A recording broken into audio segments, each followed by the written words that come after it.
Bienvenue sur Rider Radio, le podcast pour parler de voyage à moto. Je suis Rechad et je vous emmène à la découverte de celles et ceux qui traversent le monde. Luc a tout plaqué. Motivé par une seule envie de simplicité et de retour à l'essentiel, il entreprend un voyage à moto en solo. Initialement parti pour 6 mois, il est finalement resté 2 ans et demi en Afrique, traversant plus de 40 pays et parcourant près de 90 000 km à moto. Dans cet épisode, il nous raconte ce voyage, nous parle des préjugés que l'on prête à l'Afrique, mais aussi du difficile retour en France après cette incroyable expérience. Mais avant, voici sa définition de l'aventure. C'est sortir de ses habitudes, c'est ça en fait, c'est aller vers l'inconnu et sortir de tout ce qu'on a l'habitude de faire, quoi. C'est-à-dire, c'est du nouveau, c'est... Toi, tu te sens aventurier du coup, dans cette définition que tu viens de me donner ? Ouais, moi je me sens aventurier, mais pas par rapport exclusivement au voyage. L'aventure, je veux dire, se mettre à son compte, c'est une aventure. Se mettre en couple, c'est une aventure. Déménager, c'est une aventure. Prendre sa bagnole et aller dans un endroit où on n'est jamais allé, c'est une aventure. Je veux dire, l'aventure, c'est vaste. L'aventure, c'est dès qu'on sort de ses habitudes. Donc, il y a énormément de possibilités de vivre l'aventure. Et après, il y a différents degrés d'aventure selon le degré d'inconnu. C'est tout. Mais je pense qu'on est tous plus ou moins aventuriers, quoi. Après, le degré d'intensité d'aventure, il dépend du degré d'intensité de l'inconnu. La vie, c'est l'aventure, si on doit résumer. Ouais, je pense que la vie, c'est une forme d'aventure, ouais. Moi, je voudrais parler d'une aventure particulière, celle que tu as vécue maintenant il y a quelques années, celle qui t'a emmené en Afrique, à moto. Pourquoi l'Afrique ? Pourquoi partir en moto ? Ouais, l'Afrique, c'était par préjugé. J'ai jamais voyagé, en fait. C'est mon premier voyage. J'ai jamais voyagé parce que j'ai peur de l'avion. Et, j'ai commencé seulement à prendre l'avion, là, il y a quelques années. Puis j'ai jamais trop été un voyageur. L'Afrique, ça m'a toujours fasciné, mais par l'intermédiaire des reportages télé, pour moi, l'Afrique, c'était et c'est aujourd'hui toujours, l'endroit au monde où on retrouve le plus de modes de vie, anciens et d'authenticité par rapport à des modes de vie ancestraux, quoi. Puis les couleurs et puis les mythes, les rites, les sciatiques, toutes ces choses-là, ça m'a toujours fasciné dans les reportages. Bon, maintenant c'est un préjugé parce que je connais pas l'Asie, je connais pas l'Amérique latine, je connais rien d'autre que l'Afrique finalement en dehors des pays limitrophes ici. Mais ouais, j'ai toujours été attiré par l'Afrique. Et on peut le dire, là, tu commences à bien la connaître parce que si on doit... Alors, c'est difficile de résumer cette aventure. T'es parti, à la base, je sais, on avait discuté ensemble, t'étais parti à la base pour 6 mois. Et C'est puis ça. finalement, t'es resté 2 ans. 2 ans et demi passé, ouais, 2 ans et 7 mois, ouais. Et comment s'est déroulé du moment où tu as eu l'idée de vouloir partir, au moment où tu as vécu cette aventure et au moment où tu as senti que ça commençait à dépasser les 6 mois, où tu avais besoin de plus de temps, comment s'est cheminée un peu cette aventure ? Ça, j'ai vite réalisé que 6 mois, ça allait être trop court, mais j'avais un peu anticipé. Je m'étais donné 6 à 8 mois, mais j'avais anticipé sur le fait que j'avais pas d'obligation de retour, en fait. J'avais laissé tous les possibles. Je suis parti en me disant, allez, je m'octroie 6 à 8 mois dans ma vie pour faire ce voyage. Mais j'ai tout vendu, j'ai tout largué, et je savais que de toute façon, ma vie au retour serait complètement différente de ma vie avant le départ. C'est-à-dire que il y avait une vraie rupture dans ma vie à ce moment-là. J'étais à mon compte depuis 15 ans, j'ai fait une cessation d'activité propre, j'ai arrêté et je me suis dit, avant de repartir sur autre chose, avant de rebondir sur quelque chose, ce voyage, il sera la tranche de vie que je m'autorise en intermédiaire. Du coup, il y a des gens, ils prennent une année sabbatique, ils ont rendez-vous avec leur vie d'avant. Au moment où ils partent, ils savent qu'ils ont rendez-vous avec leur vie d'avant à leur retour. Moi, c'était pas du tout le cas. J'avais laissé tous les possibles. Et, j'ai vite compris, à peine parti de 3, 4, 5 mois, que ça allait durer nettement plus longtemps que mes 6 mois prévus initialement. Ouais, c'est ce qu'on peut imaginer. C'est vrai que l'Afrique, ça paraît tellement immense. Faudrait peut-être même une vie entière et même 2 pour pouvoir voir l'Afrique entière. En parlant de voir l'Afrique, c'est quoi l'itinéraire dans les grandes lignes ? quels ont été, en tout cas dans l'itinéraire que tu as fait, les pays qui t'ont aussi marqué, et puis surtout, qu'est-ce que tu as suivi? Est-ce que c'était plus les pistes, les routes? Est-ce que tu cherchais à te perdre? Est-ce que c'était plutôt géré en amont? Tu avais décidé d'aller plutôt à ces endroits-là? Comment t'as géré cet itinéraire? L'itinéraire, quand je suis parti, le leitmotiv, c'est ce que je dis toujours, c'est le plan, c'était pas de plan, donc il y avait il y avait pas grand chose de déterminé au moment où je suis parti, sauf justement les grandes lignes de cet itinéraire, dans le sens où j'avais prévu de descendre par l'ouest et de remonter par l'est. Ça, c'est quelque chose que je m'étais imposé dès le départ, parce que je savais pertinemment que l'ouest allait être plus compliqué. Quand on arrive au centre de l'Afrique, après toute la zone francophone, après toute la partie ouest Afrique, il y a toute cette zone à traverser qui est soit le Nigeria, soit le Niger, soit le Tchad. Et c'est une zone un peu compliquée. Et je sais que les pistes à l'ouest sont, je le savais avant de partir, il y a pas trop d'options, quoi. On est obligatoirement sur de la piste. Et je savais que le retour allait être beaucoup plus simple, plus touristique. Et je me suis dit, je vais commencer par le plus dur parce que je suis plus en forme, simplement. Je savais pas comment ce voyage allait m'éprouver. Donc voilà, je voulais commencer par le plus compliqué, descendre par l'ouest. Ça, c'était une certitude. Et puis après ouais, c'est vrai que j'ai essentiellement emprunté les pistes, hein. De toute façon, à l'ouest, il y a pas trop le choix, quoi. Moi, je reviens un petit peu à cette idée de partir. À quel moment tu t'es dit, pour un premier voyage sans expérience, comment toi tu t'es préparé? En fait, c'était ça que je voulais dire. Comment tu t'es préparé psychologiquement à faire ce voyage? En effet, tu as laissé, on va dire ta vie d'avant pour faire cette aventure, mais comment tu t'es préparé psychologiquement? Alors même si tu as vu des reportages, même si, dans l'imaginaire tu connaissais un peu l'Afrique, quand tu arrives en Afrique, comment tu t'adaptes et comment tu t'es préparé psychologiquement à cette aventure? Mais je me suis pas préparé psychologiquement. J'étais attiré par l'inconnu, en fait. J'étais attiré par le. Alors c'était pas 100% de l'inconnu, hein, parce que j'avais quand même eu l'occasion d'aller au Burkina Faso avant de partir dans ce voyage. Donc je connaissais un tout petit peu l'Afrique. Mon objectif dans ce voyage, c'était de partir vers l'inconnu j'avais un métier, moi, dans la maîtrise d'œuvre en maison individuelle où tout est planifié, où on a des plannings, des plans, où on est obligé d'anticiper sur tout. Et moi, mon objectif, c'était d'anticiper sur rien et de vivre l'instant il y a aucune préparation, il y a aucune préparation personnelle. Après, il y a une très grosse préparation matérielle, moto, etc.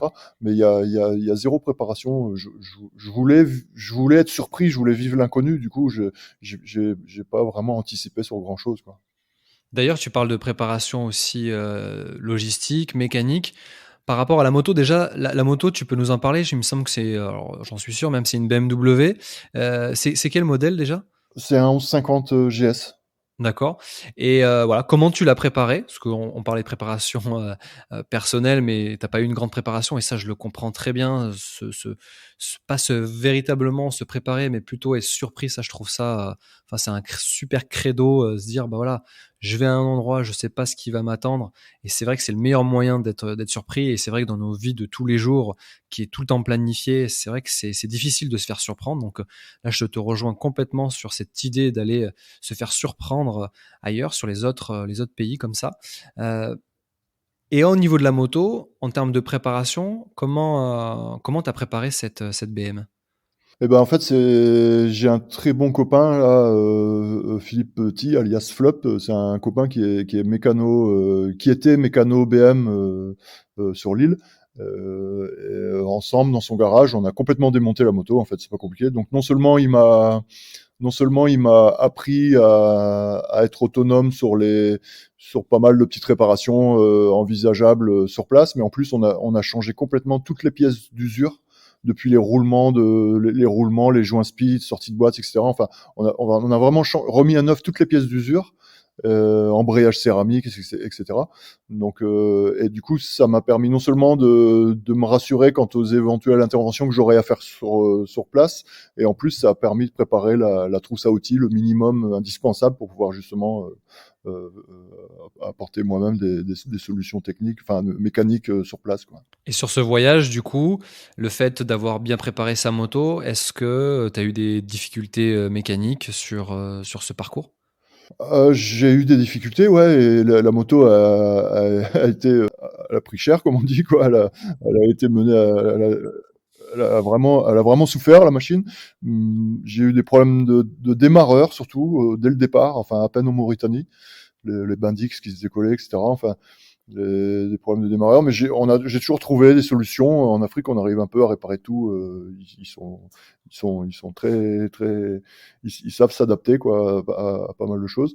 Et bon, après, j'ai cassé l'amortisseur arrière, j'ai cassé les roulements de pont. Enfin, ouais, j'ai pas mal de pépins mécaniques, mais j'ai toujours réussi à soit réparer sur place en système D, soit appeler Flop, justement, ou des amis en France, mon pote Gigi, qui me renvoyait des pièces, et bon, ça m'obligeait à faire une pause, attendre que les pièces arrivent, à trouver des solutions pour les réceptionner, et réparer sur place, quoi. Et finalement, en 2 ans, c'est pas grand-chose, quoi. Enfin, de ce que tu viens d'énumérer, en 2 ans, 88 000 kilomètres, on imagine un peu, l'Afrique avec ses pistes, avec ses difficultés, je trouve que c'est pas énorme, en fait, comme galère. Non, enfin, tout est relatif, hein, mais le moteur démarre encore aujourd'hui au quart de tour. Au niveau mécanique moteur, c'est vrai que j'ai eu aucun souci sur 90 000 kilomètres. Ouais. Par contre, la partie cycle, elle a énormément souffert, quoi. Depuis le cadre, j'ai cassé le cadre à l'arrière, il a été ressoudé plusieurs fois. J'ai cassé le cadre à peu près au milieu là. J'ai changé le démarreur 2 fois. J'ai cassé les roulements de pont. Ouais, c'est à peu près tout. Après, quand je suis revenu, c'est sûr que la moto, elle avait un jeu énorme dans la direction. Voilà, je me suis adapté aussi à elle et à son usure, qui a été progressive. Mais ça, c'est vrai que c'est pas une légende. Moi, j'ai toujours, alors je connais un peu l'Afrique et encore que Madagascar, c'est une île et c'est différent de l'Afrique, Continentale. ouais, continentale. Et, et ouais, c'est vrai que c'est pas une légende, hein. Le système D, on arrive toujours à se débrouiller. Alors moi, j'aurais eu peut-être quelques craintes par rapport au fait que on est avec une moto, une BMW, où les pièces peut-être sont pas disponibles ou des choses comme ça, mais de ce que tu viens de dire, voilà, il y a toujours une solution, on arrive toujours à se faire aider, et puis au pire des cas, on atteint un endroit et on se fait envoyer les pièces. C'est un peu ça, quoi. C'est ça, c'est exactement ça. Et on apprend aussi beaucoup. Ma première grosse panne, c'était la panne de démarreur, justement, en Mauritanie. Et ça a été réparé par un petit mécano local qui m'a donné un cours magistral sur le sens de rotation d'un moteur électrique, moi qui ai quand même un peu une formation technique, je pensais que le sens de rotation d'un moteur électrique était déterminé par la polarité des aimants, et en fin de compte, c'est les petits charbons qui est au-dessus, tu les coupes, tu les ressoudes à l'envers, et le moteur il tourne dans le sens. Parce qu'en fait, il m'a réparé mon démarreur en mettant le moteur d'un démarreur de voiture qu'il a réussi à adapter sur tout le système de Bendix et de solénoïdes, etc. Un truc incroyable, quoi. Et ce démarreur système D fait en Mauritanie, il a tenu de Mauritanie à Cape Town, donc il a fait pas loin de 40 000 kilomètres dans la poussière, sans problème, quoi. Avant de finalement lâcher lui aussi, mais j'ai presque envie de dire, il a tenu plus longtemps que que le BM d'origine, quoi. Ah, c'est incroyable, c'est incroyable. Limite, tu as envie d'avoir des problèmes pour voir, Ouais. comment ils vont réussir à réparer le truc, quoi. Ouais. Non, En non, fait, c'est là, juste, je me souviens de ce que m'a dit le Mauritanien à l'époque, parce qu'il il m'avait bien bluffé, et il m'avait. C'est un dicton et une citation que j'aime beaucoup aujourd'hui, que j'utilise des fois. Il m'a dit le besoin oblige. C'est leur c'est leur façon de penser. En fait, il dit nous on a besoin de se débrouiller, on n'a pas le choix, on peut pas aller au magasin acheter une pièce quand on en a pas. Donc ça nous oblige à trouver des solutions, quoi. Et, c'est un peu leur philosophie. Le besoin oblige. Ouais, c'est un peu contraire à nos vies d'occidentaux où s'il y a un truc qui marche pas, bon, bah, on va le jeter et puis on va aller au magasin en acheter un autre. C'est ça. Mais on y revient tout doucement, j'ai l'impression quand même. On essaye de faire mieux, de mieux en mieux en tout cas, d'essayer de réparer les choses, qui nous J'espère, entourent ouais, c'est vrai. pour essayer de les garder. Mais moi, je reviens sur le voyage et ce qui fait aussi une vraie aventure, en tout cas pour ma part. Il y a bien sûr les paysages. On a tous dans notre imaginaire des images aussi du Dakar. Est-ce que en arrivant en Afrique, c'est ce que t'as pas été déçu? Est-ce que t'as vraiment, de ce que tu avais vu dans ces fameux reportages, t'as vraiment vu ce que tu vivais quand tu étais sur ta moto? Ah ouais, j'ai adoré mon voyage, j'ai adoré l'Afrique, j'étais j'étais émerveillé, oui, l'Afrique, je pense que l'Afrique, c'est quelque chose de tellement intense que c'est soit on adore, soit on n'aime pas du tout, mais je pense pas que enfin, en ce qui me concerne, pour que ce voyage qui était initialement prévu sur une durée de 6 à 8 mois m'a retenu pendant plus de 2 ans et demi. C'est clair que j'ai pas regretté un instant, je me suis pas ennuyé une seconde, je me suis pas une seule fois demandé ce que je foutais là, et j'ai été complètement aspiré par tout, par les cultures, par la bienveillance générale et par tout. Enfin oui, j'ai adoré l'Afrique. C'est addictif l'Afrique. Ça me manque d'ailleurs aujourd'hui l'Afrique. Et notamment, tu parlais de rencontres, de culture. Comment s'est passé, c'est une question que je pose, parfois, nous qui venons, de si loin avec une culture qui est complètement différente. Comment ça se passe? Est-ce que d'ailleurs tu as des anecdotes, des rencontres que tu as faites que tu pourrais, nous raconter?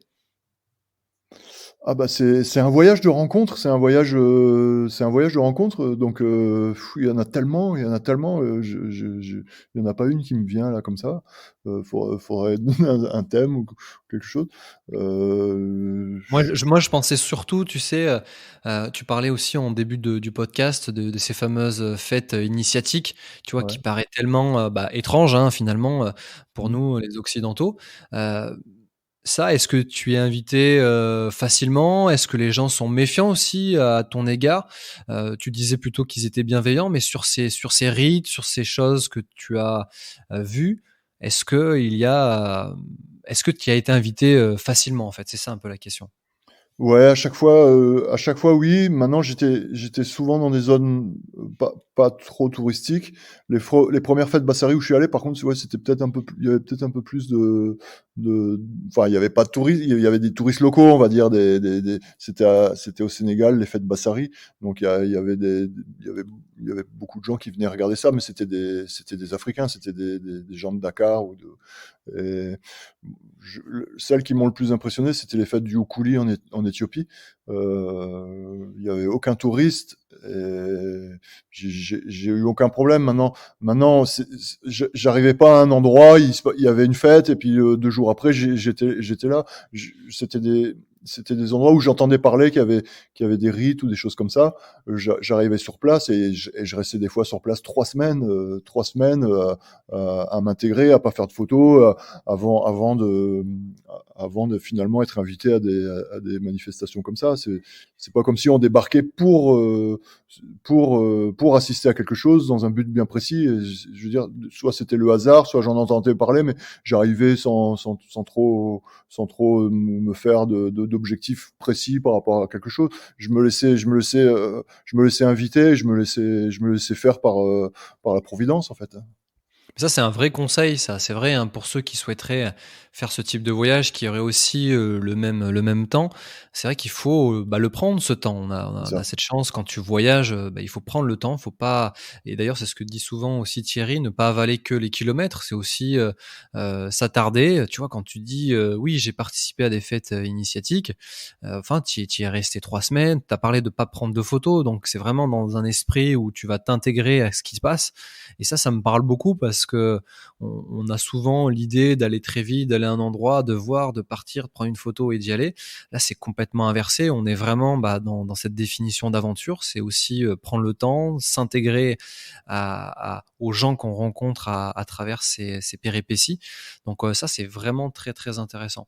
Et dans ces rencontres, moi je pense souvent aussi quand on voyage à la rencontre où on va dormir chez quelqu'un, on va partager, un petit bout de repas. Alors j'imagine qu'en 2 ans forcément tu as dû, partager, une gamelle comme on dit avec quelqu'un. Mais comment tu vivais ce voyage, on va dire, au quotidien? Et surtout, une question qui me vient à l'esprit aussi, c'est comment, où tu dormais en fait? Parce que, bah, j'imagine dans la brousse, il y a pas forcément, des guest house, des hôtels, des choses comme ça. Est-ce que tu bivouaquais? Comment tu t'organisais un petit peu au quotidien par rapport à ça? Bah, j'ai dormi, je veux dire 90% de mes nuits se faisaient dans ma tente, hein. Je j'ai quasiment dormi que dans ma tente durant ce voyage. Alors, effectivement, en brousse, généralement, assez loin des villages et des habitations, mais des fois dans les villages et dans les habitations. Le truc, c'est que, bah, dès qu'on veut planter sa tente dans un endroit où il y a un village ou quelque chose où il y a des gens, bon, bah, on fait pas ça comme ça. On n'arrive pas dans un village en Afrique et on plante sa tente. Il y a tout un rituel. Ils vont chercher le chef du village. Il y a des parlementations, des palabres qui peuvent durer une éternité avant d'avoir l'autorisation d'aller planter la tente à un endroit déterminé. Et on passe une soirée où tous les enfants du village, il y a 80 gamins autour de la tente qui vont chercher des chaises, des bouts de bois pour s'asseoir et regarder le spectacle parce on devient l'attraction du moment et du coup autant c'est agréable et c'est sympa parce on échange des choses, autant il y a énormément de moments où j'avais qu'une envie, c'est d'être tout seul dans mon coin dans la brousse parce que aussi sympa soit-il, je veux dire, c'est pas possible de planter sa tente dans un village et et de passer inaperçu, quoi. C'est pas possible. Donc, mais bon, je dirais que la grande majorité. Alors après, j'ai aussi dormi dans des cases, été invité par des gens et ça m'est aussi souvent arrivé, mais je dirais que ça représente que 10% de mon voyage, quoi. Là, tu as parlé de tentes, que tu bivouaquais, là je reparle un peu de technique, d'équipement en tout cas. Tu as dans ce raid de pratiquement, 2 ans et demi, est-ce qu'il y a un objet qui a été, pour toi très important? Si tu dois donner un conseil si tu dois me donner un conseil, pour partir en Afrique, est-ce que tu as un équipement vraiment qui t'a été utile pour ce voyage? Ah bah ouais, je dirais tous. Enfin, c'est clair au niveau matériel, je suis parti beaucoup trop chargé, hein. Je me suis allégé au fur et à mesure, hein. Le poids est très important, ça tout le monde le sait, hein. Faut vraiment essayer de voyager léger. Maintenant, il y a du matériel qui est indispensable. Je dirais mon filtre à catadine, ça c'est quelque chose qui était très important. C'est ce qui me permettait de boire de l'eau, de filtrer l'eau un peu partout. D'accord. Ça c'est surtout en Afrique. Je veux dire, l'eau est pas forcément potable partout et bah, je dirais le truc qui me vient là comme ça tout de suite par rapport à ta question, c'est le filtre à catadine.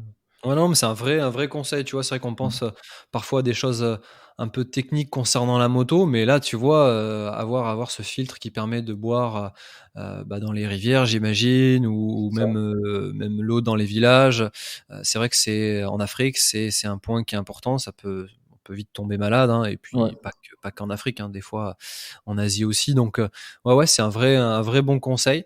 Heu, sur, sur ce qu'on oh, tu donnes vraiment un aspect hyper positif, sur l'Afrique, et moi j'en suis convaincu, et c'est pour ça que bon, je dis ça à chaque podcast parce que j'ai envie d'aller partout. C'est une vraie ambition, c'est d'aller découvrir quand même beaucoup d'endroits, mais l'Afrique, on a, et pour moi et même pour certains, quelques préjugés en termes de sécurité. Est-ce que c'est vrai? Est-ce qu'il faut faire attention? Ou est-ce que plutôt il faut se laisser, aller, tranquillement? C'est quoi tes conseils sur cet aspect-là? Est-ce que, les légendes sont vraies? Est-ce que c'est dangereux? Bah, c'est dangereux, géopolitiquement, le continent africain, c'est pas le plus stable, hein, ça tout le monde le sait. Le problème, c'est que les médias alors il faut pas se voiler la face, ce que disent les médias, c'est des réalités, mais c'est des réalités, ponctuelles, dans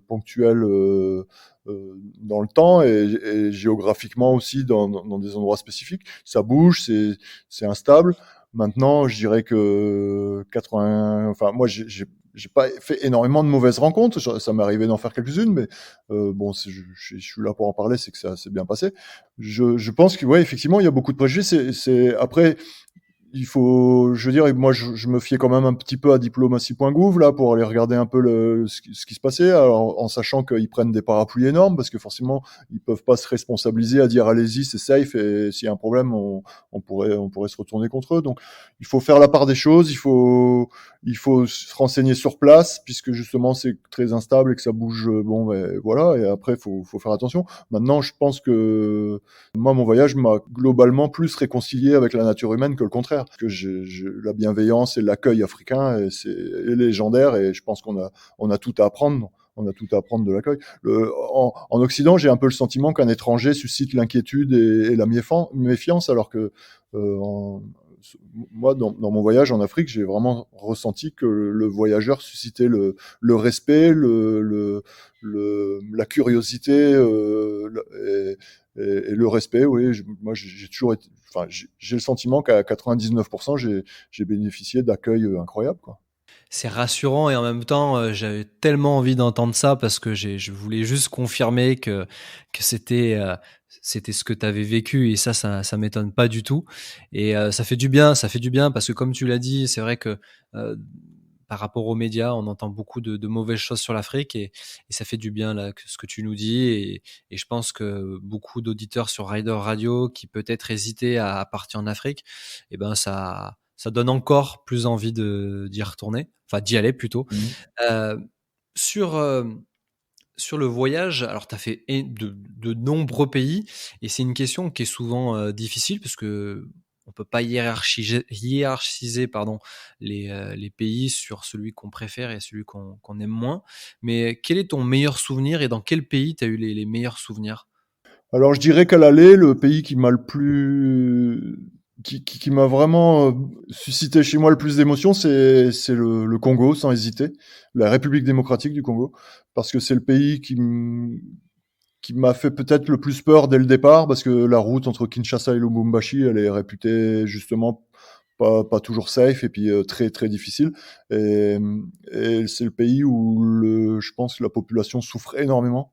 Et paradoxalement, c'est le pays où justement j'ai bénéficié des accueils les plus. Alors peut-être parce que j'en avais aussi le plus besoin, parce que c'est le pays où j'ai moi-même le plus souffert de par la route, la difficulté à s'alimenter. Il y a, je veux dire, c'est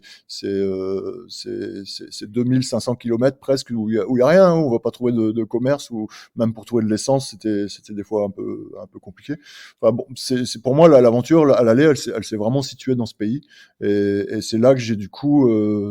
Alors c'est lié encore une fois par rapport au fait que j'en avais le plus besoin, et du coup c'était les bonnes rencontres et les galères qui finissaient par aboutir à de bonnes choses, parce qu'on s'en sortait grâce aux locaux. Ça prend du coup une dimension encore plus importante. Mais c'est vraiment le pays qui m'a pris le plus au ventre. Après, au retour, c'est l'Éthiopie qui m'a énormément bluffé pour d'autres raisons, par rapport aux cultures, par rapport aux couleurs, par rapport à, c'est un pays que j'ai adoré aussi, l'Éthiopie. Mais effectivement, comme tu disais, c'est dur de hiérarchiser, ça dépend sur quels critères on parle. Après, au niveau des paysages, j'ai adoré la Namibie. La Namibie, c'est vraiment un pays magnifique. Euh, ouais, chaque pays m'a bluffé dans des critères qui sont différents, quoi, en fait.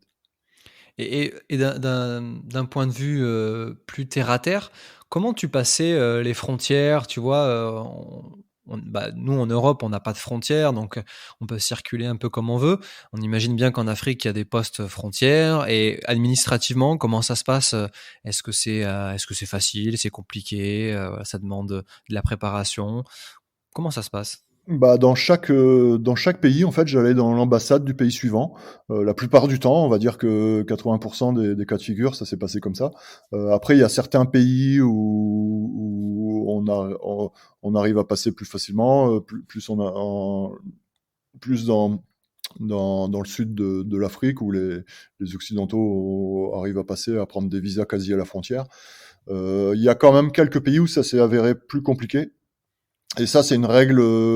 Je crains que ça se globalise. C'est que les ambassades, du moins les réglementations d'immigration vont de plus en plus exiger que un voyageur prenne son visa dans l'ambassade de son pays de résidence.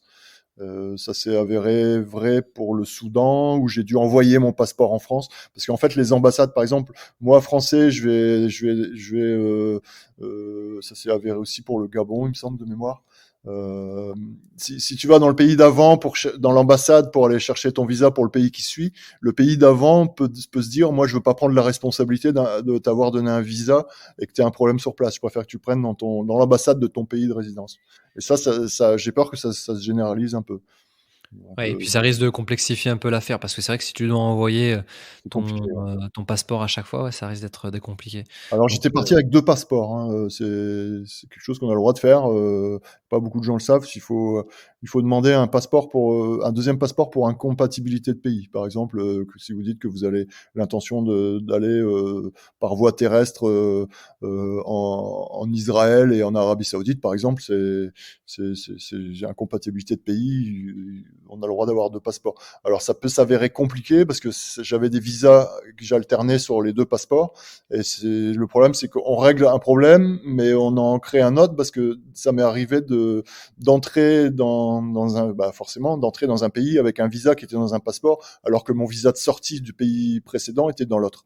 Donc ça peut être un peu compliqué. Des fois, c'est un peu compliqué les passages frontières, mais bon, globalement, de toute façon, mon avantage dans ce voyage, c'était le temps. Hein. À partir du ouais. moment où on a le temps, si on doit passer 3 jours à un poste frontière, c'est pas un souci. C'est pas grave et puis en plus, ça évite, l'énervement parce que c'est vrai que quand tu es pressé par le temps, pressé par le visa, parce que tu peux pas C'est ça. rester tant de temps et cetera, ça crée de la tension et c'est vrai que c'est plutôt contre-productif, donc c'est vrai que quand tu as du temps, au moins, bon, bah, voilà, le visa, il doit arriver, bah, je Les Africains savent que l'occidental est quelqu'un qui a pas le temps. Et dès qu'on a montré qu'on l'avait, finalement, on a déjà mis un pied chez eux, quoi. On a déjà mis.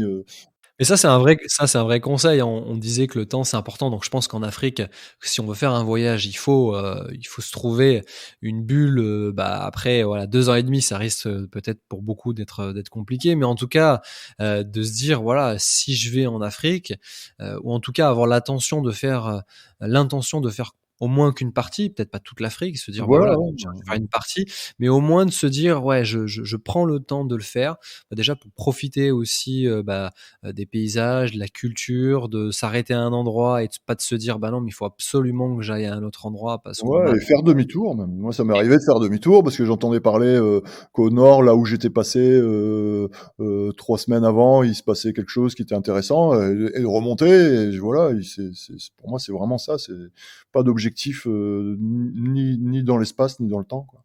Et en parlant de demi-tour, donc là, on parle plutôt de rentrer à la maison, après 2 ans, sur la route, après 90 000 kilomètres, comment ça se passe cette bulle, comme tu l'as dit, dans un espace-temps? Comment on fait pour, revenir, à la vie, entre guillemets, «normale»? Waouh, ça c'est une deuxième aventure, hein, et qui est fastidieuse. Le retour a été très compliqué. Le retour a été très compliqué. Dans quel sens? Bah, on a formaté le disque dur, c'est ce que je dis tout le temps. On est complètement déconnecté de tout, quoi, de justement de cette notion du temps, de cette notion de la relation à l'autre, cette notion de, on a le sentiment. Je, je suis parti 2 ans et demi, mais quand je suis revenu, j'ai eu l'impression d'être revenu après m'être absenté 10 ans, parce que dans une vie, c'est pas péjoratif ce que je dis, puisque c'est la vie que je menais avant, et puis, mais j'ai l'impression que dans une vie occidentale aujourd'hui, sur une journée de 10-12 heures, quoi, ou 14 heures, tout ce qu'on fait par automatisme, le fait de se lever dans le même endroit, de déjeuner dans la même table, de monter dans la même bagnole, faire la même route pour aller au même boulot, tout cette notion de temps qui est devenue, j'ai presque envie de dire, un peu robotisée, pour moi, elle n'existe pas. C'est du temps où on est un peu en hypnose et que ça n'existe pas. Et quand on vit contrairement une aventure comme ça, où chaque instant est stimulant, chaque instant est nouveau, j'ai l'impression que la notion du temps est complètement différente. Donc quand on rentre, on a le sentiment que les gens qu'on a quittés, on les a quittés il y a 10 ans et qu'en fait leur vie est exactement pareille, qu'il n'y a rien qui a changé, qu'ils se plaignent toujours du même boulot, et on comprend pas, on a l'impression, mais t'as rien fait, t'as pas bougé, tu te plains des mêmes choses, je sais pas, qu'est-ce qui se passe et puis on a l'impression d'être devenu étranger partout. On se dit parce que finalement, c'est pas parce qu'on a passé 2 ans et demi en Afrique qu'on est devenu africain. En Afrique, on était quand même un voyageur, un étranger, et en fait, compte, on rentre et on se sent étranger chez soi aussi. Donc c'est assez compliqué. Le retour est très compliqué, très très compliqué. Et comment tu as pu le gérer? Donc, c'est vrai que ça, c'est des choses où je te rejoins complètement. Alors, j'ai pas eu la chance de partir, si longtemps sans retour. J'avais toujours un petit peu des petites bulles de décompression où je rentrais, on va dire, 1 fois par an. Mais en effet, de tout ce que tu viens de dire, je te rejoins complètement. C'est vrai que c'est assez dingue. Mais mes petites semaines en France à mes retours faisaient que, on va dire que l'atterrissage était moins délicat. Mmh. Mais toi, après 2 ans, comment tu as réussi à te réadapter? C'est marrant parce que je t'ai posé la même question tout à l'heure. Comment tu t'es adapté à l'Afrique? Bah, du coup, comment tu t'es réadapté à ton propre pays? Bah tranquillement, en prenant mon temps, en prenant mon temps, j'étais à peine rentré de 2 mois que j'étais sur un chantier parce que, bah, faut retourner au charbon déjà, ça, on n'a pas le choix, hein, faut regagner un peu de sous et le film m'a beaucoup aidé, la réalisation du film, parce que en fait, ce qui est surtout violent dans le retour, c'est que ce voyage, il s'arrête, violent, c'est le mot, quoi. Ça s'arrête violemment après avoir passé 2 ans et demi à un rythme bien particulier, dans un mode de vie bien particulier, où on était un étranger, où on avançait à la vitesse où on avait envie d'avancer. Du jour au lendemain, c'est l'image que je donne toujours. Je me suis retrouvé en quelques jours sur une voie d'accélération d'autoroute au sud de la France, à être incapable de me réintégrer dans ce flux de circulation et à trembler comme une feuille sur la voie d'urgence au bout de la voie d'accélération parce que j'étais incapable de me réintégrer là-dedans. Et c'est l'image que je trouve ça représente bien cette difficulté à se réintégrer dans la vie occidentale. Et du coup, comme en fait la fin de ce voyage est trop violente, on a besoin de rester dedans. Donc on a besoin d'en parler, on a besoin de regarder ces photos justement, de faire un peu le tri dans ces vidéos et en fait la réalisation du film, ça a été un peu la thérapie du film parce que ça m'a permis de rester dedans, mais tout en étant de nouveau en France. Et voilà, après l'aventure voyage, il y a eu l'aventure film qui a servi de transition tranquille. Et dans cette aventure film, d'ailleurs, où est-ce qu'on peut le trouver ce film? Je pense que je le partagerai sur la page Facebook de Rider Radio. On peut, Ah, on le peut film, toujours le trouver. on le trouve sur mon blog. Sur mon blog, il y a un lien DVD sur legrandraid.com avec des traits d'union, le trait d'union grand trait d'union raid raid.com. Où d'ailleurs le blog est encore en ligne et il raconte. Le blog est plus complet que le film hein, parce que il y a tous les pays sont mentionnés. Il y a plusieurs articles par pays où il y a énormément de photos, énormément d'images et où je raconte au fur et à mesure de ce que je vis et ça a été rédigé et fait sur place. Donc c'est Le film t'a aidé donc à réatterrir, on va dire. Et puis, est-ce que tu as envie de redécoller? Est-ce que tu as envie de repartir? Tu parlais aussi peut-être d'un autre continent, ou est-ce que tu as envie de repartir en Afrique? C'est quoi un peu les projets de nouvelles destinations, d'expéditions en tout cas pour toi? Pour l'instant, j'ai pas envie de repartir. J'ai le sentiment que justement ce départ, et ça, je pense que c'était plus ou moins conscient, mais comme je te l'ai dit tout à l'heure, je savais que ce voyage allait être une transition entre une vie d'avant et une vie d'après. Et ça s'est avéré vrai. Hein. J'ai pas du tout, à mon retour, eu la moindre velléité de retourner dans ma vie d'avant. Ça a été long. Je me suis cherché. J'ai fait des petits boulots à droite, j'ai fait du convoi exceptionnel en moto jaune pendant 3 4 ans, j'ai fait des boulots de saisonnier, enfin, et aujourd'hui j'ai plus envie de trouver un petit équilibre de vie un peu, un peu à mi-chemin justement entre ce que j'ai pu vivre là-bas et ce que j'ai vu ici, mais sans le mouvement géographique. On vient d'acheter avec ma compagne donc un petit chalet d'alpage à 1200 mètres d'altitude en Chartreuse, et j'ai fait une formation d'apiculture. Et aujourd'hui, mon objectif, c'est de trouver un équilibre de vie simple ici. Et je pense que tant que j'aurais pas fait ça, j'aurais pas envie de repartir, parce que autant le premier voyage, je savais que ça allait être une transition, qui allait avoir quelque chose après. Autant si je repartais aujourd'hui, j'aurais l'impression que ce serait plus une fuite et que ce serait pas bon, parce que voilà, mon objectif aujourd'hui, c'est de trouver un équilibre simple ici avant d'envisager le fait de repartir.